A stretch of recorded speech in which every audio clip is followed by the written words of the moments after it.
Hello दोस्तों, स्वागत है आपका मेरे इस यूट्यूब चैनल STR अकेडमी पर। आज मैं फिर से आप लोगों के लिए एक और वीडियो लेकर आया हूं, जिसमें हम आज डिस्कस करेंगे general characteristics of the bryophytes, जो कि BSc और MSc दोनों की परीक्षाओं में पूछा जाता है। जो ब्रायोफाइट्स है उसके जनरल कैरेक्टर्स क्या हैं। तो चलिए शुरू करते हैं। पहले इसमें कह रहा है, तो हम लोग जानते हैं कि ब्रायोफाइट्स को क्या कहा जाता है, एम्फीबियंस कहा जाता है। जो प्लांट किंगडम है उसका जो एम्फीबियन होता है वो ब्रायोफाइट्स कहा जाता है। यानी कि अगर हम इवोल्यूशनरी व्यू से देखेंगे तो सबसे पहले क्या हुआ, हाँ, जो प्लांट इवाल्व हुए थे वो एल्गी इवाल्व हुई कहाँ, वाटर में। वाटर से एल्गी जब बाहर आई तो वो किसके रूप में आई, वो ब्रायोफाइट्स के रूप में आए। और ब्रायोफाइट्स ऐसे थे कि उनको एम्फीबियन इसलिए कहा जा रहा है क्योंकि रह तो टेरेस्ट्रियल एरिया में रह रहे हैं, लेकिन उनको रिप्रोडक्शन करने के लिए वाटर की ज़रूरत ज़रूर पड़ती है, क्योंकि उनका जो स्पोर होता है वो वाटर के थ्रू ही जाके फ्यूजन करता है।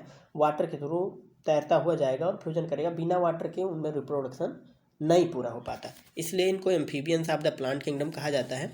जैसे कि हम लोग फ्रॉग को कहते हैं एम्फीबियन, जो एनिमल किंगडम का होता है। तो चलिए आप शुरू करते हैं, हम देख लेते हैं कि क्या है। तो ये सबसे पहले जानते हैं प्रिमिटिव ग्रुप है, स्मॉल है, छोटे छोटे होते हैं। ऐसे माइक्रोस्कोपिक, इतने भी माइक्रोस्कोपिक नहीं होते हैं, नग्न आँखों से दिख भी जाते हैं। आप लोगों ने बहुत जगह देखा होगा जहाँ पर थोड़ा मॉइस्चर ज़्यादा होता है, वहाँ पे ये लगभग उगाते हैं और ग्रीन कलर के होते हैं। इनमें पूरा फोटोसिंथेटिक पिगमेंट पाया जाता है, ग्रीन कलर वाला। और प्लांट बॉडी क्या होती है, थैलाइड होती है। लीफ आप अलग नहीं कर पाएंगे, स्टेम अलग नहीं कर पाएंगे, कोई रूट नहीं पाई जाएगी, लेकिन आप इनको देख के आराम से पहचान सकते हैं कि ये ब्रायोफाइट्स हैं। तो पहला लिखा है small group primitive land dwellers having leaf like thalloid green plant body. Plant body green है वो तो हम जानते ही हैं। और आगे कह रहा है दूसरा दूसरा कह रहा है like thalloid plant body is a gametophytic. ठीक है, एक बात मैं आप लोगों को बता दूं, लाइफ साइकिल जो ब्रायोफाइट्स की होती है दो फेज में पूरी होती है। एक प्लांट बॉडी गेमेटोफिटिक होती है, एक स्पोरोफिटिक होती है। जो इस गेमेटोफिटिक प्लांट बॉडी होती है ये डोमिनेंट होती है, मतलब कि पूरी फेज में सबसे ज़्यादा टाइम तक गेमेटोफिटिक प्लांट बॉडी बनी रहेगी। और ये इंडिपेंडेंट होती है, यानी कि ये अपना भोजन बनाने में खुद सक्षम है, खुद अपना फोटोसिंथेटिक कर लेती है। लेकिन जो स्पोरोफिटिक होती है फेज, वो क्या करती है, वो डिपेंड होती है, किस पे डिपेंड होगी, इसी गेमेटोफिटिक फेज पे डिपेंड होती है फूड और न्यूट्रिशन के लिए। तो आगे कह रहा है dominant autotrophic either thalloid thallus like and not differentiate into root stem and leaves. ये तो हम जानते ही हैं कि रूट स्टेम और लीव्स में हम डिफ्रेंशिएट नहीं कर पाते हैं, लीव्स में भी नहीं कर पाएंगे, रूट नहीं। फोलियोज, लीव्स कह लो या folios containing rootless leaf suits, ये इनके पास जो सूट एरिया है वो भी हम डिफ्रेंशिएट नहीं कर पाएंगे। इनके पास जो रूट है वो भी डिफ्रेंशिएट नहीं होती है। रूट क्या होती है, इनके पास राइजोइड पाए जाते हैं, रूट नहीं होती है। चलिए अब आगे देखते हैं। तीसरा नंबर तो मिस हो गया, यहाँ 3 नंबर रहेगा। Leaves and stem found in vascular plant are absent. जो वैस्कुलर प्लांट्स में, वैस्कुलर प्लांट आप लोग जानते हो जिनमें जाइलम और फ्लोएम पाया जाता है, जैसे टेरिडोफाइट्स और जिम्नोस्पर्म्स, ये जो होते हैं ये वैस्कुलर प्लांट है जिनके अंदर क्या पाया जाता है, जाइलम और फ्लोएम कंडक्शन के लिए पाया जाता है। लेकिन इनमें क्या होता है, ये वैस्कुलर प्लांट तो है नहीं, इनके अंदर जाइलम फ्लोएम कोई किसी तरह का नहीं पाया जा रहा है, तो एब्सेंट है। और इसमें कह रहा है दीज लीव्स, इनकी जो लीव्स हैं वो क्या होती हैं, स्टेम है लाइक स्ट्रक्चर एज एक्सिस। इनका जो लीफ होता है और स्टेम होता है ऐसे एक्सिस बनाता है जिनको फाइलॉइड की तरह दिखता है। किसकी तरह दिखता है, फाइलॉइड की तरह। ऐसे समझ लीजिए, ऐसे प्लांट बॉडी रहेगी, ऐसे ऐसे इसमें लीफ लगी रहेंगी। लीफ क्या, लीफ तो डिफ्रेंशिएट होती ही नहीं, मतलब ऐसे ही प्लांट बॉडी ऐसे जर्मिनेट की रहेगी। ना इसमें थैलस का पता, वो ना ही इसमें स्टेम का पता चलेगा, ना ही लीफ का पता चलेगा। और आगे कह रहा है कि रूट आर एब्सेंट। रूट तो हम पहले जानते हैं एब्सेंट होगा, रूट की जगह पे क्या पाया जाएगा, राइजोइड पाया जाएगा। राइजोइड इसमें लिखा भी है कि जो फंक्शन परफॉर्म करता है रूट का, वो राइजोइड होता है। Cells also capable to absorb moisture directly from the ground and atmosphere. और इनकी जो सेल्स होती हैं ये ग्राउंड से भी मॉइस्चर लेती हैं, और जो सराउंडिंग होती है, एटमॉस्फेयर होता है, वहाँ का भी मॉइस्चर लेती हैं। और ये वहीं पे ग्रो ही करती हैं जहाँ पे मॉइस्चर अराउंड में, इनके एटमॉस्फेयर में मॉइस्चर ज़्यादा होता है, जहाँ ज़्यादा बारिश हो रही है या फिर किसी जहाँ पे पानी गिर रहा हो, नल का किनारा हो या नाली हो, ऐसी जगह पर ही ये ग्रो करते हैं। इन मेंबर्स ऑफ ऑर्डर मार्केंसियल्स, इनके कई सारे ऑर्डर हैं। इसमें एक जो मार्केंसिया वाला ऑर्डर है जो बहुत ज़्यादा चर्चा में रहता है, मार्केंसिया रिक्सिया, ये दोनों एक ही ऑर्डर में आते हैं। तो रिक्सिया और मार्केंसिया स्केल्स आर प्रेजेंट। अब ये देखिए एक स्केल जो मार्केंसिया ऑर्डर है उसके अंदर स्केल्स पाई जाती हैं। ये एक डिस्टिंक्टिव फीचर है कि जो मार्केंसिया वाला ऑर्डर है उसके अंदर स्केल्स पाई जाती हैं। आगे कह रहा है these are violet coloured multi cellular and single cell thick. अब मल्टी सेलुलर तो होंगे ही, इतने बड़े यूकैरियोटिक हैं तो मल्टी सेलुलर होना ही है। वायलेट कलर के भी होते हैं, violet coloured and single cell thick. जो इनका स्केल होता है वो क्या होगा, मल्टी सेलुलर होगा, single celled and single cell thick. एक ही सेल में रहेगा तो मल्टी सेलुलर, लेकिन एक ही सेल जैसा दिखेगा और थिक रहेगा, मोटा सा रहेगा, और वायलेट कलर का होता है। इनका जो मार्केंसिया का स्केल होता है वायलेट कलर का होगा। They are protect the growing point and help to retain the moisture. इनका काम ही एक है कि मॉइस्चर को रिटेन करें, मॉइस्चर को बनाए रखें, और क्या करें, ग्रोइंग पॉइंट को क्या करें, हेल्प करें प्रोटेक्ट करने में। आगे है, आगे चलिए देखते हैं। 8वां जो पॉइंट कह रहा है, या 8वां क्या 7वां पॉइंट है, vascular tissue xylem and phloem. जो जाइलम और फ्लोएम होते हैं, वैस्कुलर टिश्यू जो xylem phloem is completely absent. Absent है ये तो हम जानते हैं। Water and food material is transferred from the cell to cell. और वाटर फूड का ट्रांसफर कैसे होगा, सेल टू सेल होगा। अब ये sexual reproduction is invariably high oogamous time. हम जब एल्गी पढ़ते हैं, एल्गी में सेक्सुअल रिप्रोडक्शन 3 तरह का होता है। किस तरह, आइसोगैमी, कैसे, आइसोगैमी, एनाइसोगैमी और ऊगैमी, 3 तरह का होता है। और जो ऊगैमी होता है वो सबसे एडवांस टाइप का क्या होता है, सेक्सुअल रिप्रोडक्शन होता है। आइसोगैमी में क्या होता है, जो गैमीट्स होते हैं, 2 तरह के गैमीट्स, वो दोनों क्या होते हैं, मॉर्फोलॉजिकली क्या होंगे, सिमिलर होंगे, और फिजिकली तो अलग होंगे, लेकिन मॉर्फोलॉजिकली क्या होंगे, सिमिलर होंगे। मतलब दोनों की साइज़ क्या होगी, लगभग सेम होगी। लेकिन जो एनाइसोगैमी होता है उसमें एक जो साइज़ होती है वो क्या होती है, बड़ी होती है। मतलब कि जो फीमेल गैमीट होगा वो बड़ा होगा और नॉन मोटाइल होगा, लेकिन जो मेल का गैमीट होगा वो छोटा होगा और मोटाइल होगा। ये होता है एनाइसोगैमी में। और एनाइसोगैमी के अंतर्गत ही ऊगैमी आता है। और ऊगैमी क्या होता है, इसमें भी जो मेल होता है मोटाइल होता है और छोटा होता है, इसके पास फ्लैजिला होता है। अब हम जानते ही हैं कि जब तक फ्लैजिला नहीं होगा तब तक मोशन आ ही नहीं सकता। माइक्रो ऑर्गेनिजम्स में या छोटे ऑर्गेनिजम्स में फ्लैजिला से ही मूवमेंट होता है, या सीलिया से होगा, फ्लैजिला से होगा। तो इसमें जो ऊगैमी टाइप का रिप्रोडक्शन होता है, इसमें जो मेल होगा वो मोटाइल होगा और छोटा होगा, और जो फीमेल होगी वो बड़ी होगी और वो मूवमेंट नहीं शो करती है, वो क्या करती है, स्टेराइल होती है, मतलब एक ही जगह पे रहती है। आगे कह रहा है सेक्सुअल रिप्रोडक्शन, हाँ, the sex organ are jacket and multi cellular while algae are non jacketed and unicellular. ये इसमें बता रहा है कि जो इनका सेक्स ऑर्गन होता है वो जैकेटेड होता है। जैकेटेड मतलब होता है उसके ऊपर जैकेट की एक लेयर होती है, एक ऐसे लेयर रहेगी, और वो जो लेयर होगी वो क्या करेगी, प्रोटेक्शन करेगी, जो इनका गैमीट बनता है उसको प्रोटेक्ट करने का काम करती है। और ये जैकेट क्या होती है, जो एल्गी है उसमें जैकेट नहीं पाई जाती थी, ये जैकेट पाई जा रही है, इसीलिए इसको कहा जा रहा है इवाल्व सिस्टम है, ऊगैमस यानी एडवांस टाइप का सिस्टम है। आगे है 10वां, female sex organ is archegonium. Archegonium जो फीमेल सेक्स ऑर्गन होगा वो आर्किगोनियम होगा ब्रायोफाइट्स में। और स्पर्म जो बाईफ्लैजिलेटेड होता है वो क्या होगा, इसमें होगा। स्पर्म यानी आर्किगोनियम कह लो, ये हो गया फीमेल सेक्स ऑर्गन। स्पर्म यानी कि जो मेल सेक्स ऑर्गन है उसमें स्पर्म बनेगा, और उसको कहा जाता है एंथ्रीडियम। एंथ्रीडियम, अब ये जो इसका फ्लैजिला होगा वो बिप्लैश टाइप का होगा। किस टाइप का होगा, बिप्लैश टाइप का। फ्लैजिला 2 टाइप के होते हैं, बिप्लैश और टेंसल। तो जैसे एक फ्लैजिला होगा ऐसे, उसके एक साइड पर ऐसे ऐसे मार्किंग रहेगी, तो ये होता है बिप्लैश टाइप का। और जो टेंसल टाइप का होगा वो उसके दोनों साइड में ऐसे ऐसे होगी। कैसे होगी, दोनों साइड में। और एक प्रकार ये भी होता है कि जो एंड टिप होती है फ्लैजिला की, क्या होती है, टिप, ऐसे फ्लैजिला की टिप होगी, तो यहाँ पे टिप पे 2 ही मार्क होंगे, 2 ही अपेंडेजेस बाहर निकले होंगे। लेकिन एक जो फ्लैजिला होता है जो 3 ऐसे निकले होते हैं, जैसे इसमें निकला हुआ है, 3 अगर निकले हैं तो 3 निकले हैं, तो ये भी एक प्रकार का जो फ्लैजिला को डिफ्रेंशिएट करने का तरीका होता है। आगे है fertilisation take place in the presence of water or moisture. अब फर्टिलाइजेशन के लिए बिना वाटर और मॉइस्चर के फर्टिलाइजेशन होगा ही नहीं, ये तो हम जानते हैं। ब्रायोफाइट्स की ये सबसे कमी कह लीजिए या अच्छाई कह लीजिए, जो भी मान सकते हैं आप, लेकिन बिना ब्रायोफाइट्स में बिना वाटर के फर्टिलाइजेशन नहीं होता है। आगे है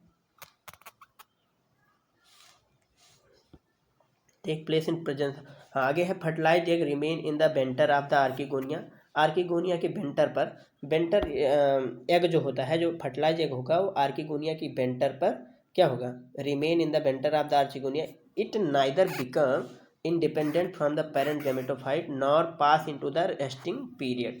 ये क्या होता है, ये इसी पे डिपेंड रहता है गैमेटोफाइट पे, उसी से लगा रहेगा जो फर्टिलाइज एग रहेगा। In both these aspect of the bryophyte differ from the algae, algae से तो अलग होगा। एल्गी में क्या होता है, वैसे छोड़ दिया जाता है पानी में वो तैरने के लिए, स्पोर अलग हो जाता है, मतलब स्पोर नहीं, जो एग होता है वो पानी में अलग हो जाता है। लेकिन ब्रायोफाइट्स में ऐसा नहीं हो रहा है। ब्रायोफाइट्स में हो क्या रहा है कि ये जाके आर्चिगोनिया जो है, ये एग जो है ये अटैच रहता है गैमेटोफाइट फेज से, गैमेटोफाइट बॉडी से, प्लांट बॉडी से अटैच रहेगा, और वहीं पे वो पूरा जब तक ग्रो नहीं कर जाता तब तक अटैच रहेगा, वहीं से न्यूट्रिशन लेता रहेगा। लेकिन आगे चौथा कह रहा है, zygote undergo repeat division to form the undifferentiated multi cellular structure called the embryo. उसके बाद फर्टिलाइजेशन हो गया तो जाइगोट बनेगा। जाइगोट क्या करेगा, रिपीट कर डिवीजन करेगा, रिपीटेड डिवीजन, मतलब एक सेल से दो सेल बनेगी, 2 से 4 बनेगी, 4 से 8 बनेगी, 8 से 16 बनेगी, ये डिवीजन भी होगा। और डिवीजन होने के बाद क्या बनेगा, एक एम्ब्रियो बन जाएगा। एम्ब्रियो बन गया। एम्ब्रियो बनने के बाद अब क्या है, first division of the zygote is transverse and the apex of the embryo develop from the centre cell, such embryogenesis is called exoscopic. जो ये एम्ब्रियोजेनेसिस है उसे एक्जोस्कोपिक कहा जाता है। और इसमें जो पहला डिवीजन होता है वो ट्रांसवर्स होता है। हम लोग जानते हैं ट्रांसवर्स क्या होता है, ट्रांसवर्स और हॉरिजॉन्टल, दो तरह का डिवीजन होता है। ट्रांसवर्स डिवीजन मतलब ऐसे डिवीजन होता है, और हॉरिजॉन्टल डिवीजन का मतलब ऐसे खड़ा खड़ा डिवीजन हो रहा है। तो अगर ट्रांसवर्स पहला डिवीजन ट्रांसवर्स होगा, और उसके आगे का डिवीजन कैसा होता है ये हमें नहीं जानना, लेकिन जो पहला डिवीजन होगा वो क्या होगा, ट्रांसवर्स होगा। और जो एम्ब्रियोजेनेसिस की प्रोसेस है उसे क्या कहते हैं, एक्जोस्कोपिक कहते हैं। अगला है, this venter cell enlarge to produce a protective multicellular envelope called the कैलेप्ट्रा।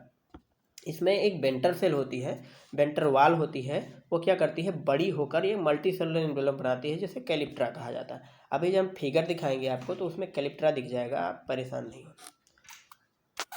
आगे देख रहा, 17वां पॉइंट कह रहा है, the embryo of the further division are differentiated produce relatively small spore producing structure is not independent, it is called a sporogonia. Sporogonia या sporophytic, हमने पहले ही बता दिया कि इसकी जो लाइफ साइकिल होती है 2 फेज की होगी, एक गैमेटोफिटिक, एक स्पोरोफिटिक। अब जो एम्ब्रियो है division and differentiate produce a relatively small spore. जो एम्ब्रियो बना है वो स्मॉल छोटे छोटे स्पोर बनाएगा, क्या बनाएगा, स्पोर बनाएगा, प्रोड्यूस करेगा। और इंडिपेंडेंट, जो इंडिपेंडेंट नहीं होगा, स्पोर जो भी बना है ना वो किस पे रहेगा, गैमेटोफिटिक फेज पे ही रिलाई करेगा। आगे कह रहा है, it is called the sporogonium या स्पोरोफाइट भी कहते हैं। जो स्पोर है स्पोरोगोनियम, स्पोरोफाइट तो कह भी सकते हैं। Sporophyte is rootless and consist of the फूट, सीटा एंड कैप्सूल। और जो स्पोरोफाइट बनेगा ना उसके पास क्या होगा, फूट होगा, सीटा होगा और कैप्सूल होगा। देखिए बहुत सारे ब्रायोफाइट्स में फूट सीटा नहीं होता, सिर्फ कैप्सूल होता है, लेकिन जो इवाल्व होते हैं ब्रायोफाइट्स उन्हीं में कैप्सूल होता है। और जो प्रिमिटिव ब्रायोफाइट्स होते हैं उनमें फूट और सीटा पाया जाता है। जो प्रिमिटिव ब्रायोफाइट्स हैं उनमें फूट सीटा पाया जाएगा और कैप्सूल भी पाया जाएगा, लेकिन धीरे धीरे जैसे जैसे ब्रायोफाइट इवाल्व होते जाते हैं उनमें सीटा और फूट क्या छोटा होता जाएगा या फिर गायब होता जाएगा। इन सम सीटा एब्सेंट, देखो इसमें पहले बता रहा है कुछ में सीटा एब्सेंट भी है, जैसे कॉर्सिनिया कह रहा है। And rarely the both foot and सीटा रिक्सिया, फूट और सीटा रिक्सिया दोनों में एब्सेंट है, मतलब रिक्सिया में फूट और सीटा दोनों एब्सेंट है। आगे कह रहा है, sporophyte remain attached with the gametophytic throughout its life and also depend on the partially or wholly for nutrition. हम जानते हैं स्पोरोफिटिक पूरी फेज गैमेटोफिटिक पर डिपेंड रहती है न्यूट्रिशन के लिए, ये कोई बहुत ज़्यादा इंपॉर्टेंट पॉइंट नहीं है। आगे क्या कह रहा है, 20वां, sporophytic produce the spore which are wind disseminated non motile and cutinized also called meiospores. जो स्पोरोफाइट बनाएगा वो मियोस्पोर्स कहलाएगा। क्या होगा, बिंड से फैलेगा, नॉन मोटाइल होगा, बट बिंड से फैल रहा है तो मोटाइल कैसे हो सकता है, नॉन मोटाइल होगा। और ये मियोस्पोर भी कहा जाता है, क्यूटिनाइट होता है, मतलब इसके क्यूटिकल की लेयर भी होती है इसके पास, तो क्यूटिनाइट कह रहा है। अगर कह रहा है, morphology of the meiospore is given in species alike thus known as homosporous. कुछ होमोस्पोरस भी कहा जाता है उसकी मॉर्फोलॉजी के हिसाब से। होमोस्पोरस इसलिए कह रहे हैं क्योंकि वो एन टाइप का होता है। कैसे होता है, एन, 2n नहीं होता, एन होता है, यानी हिप्लॉयड होता है।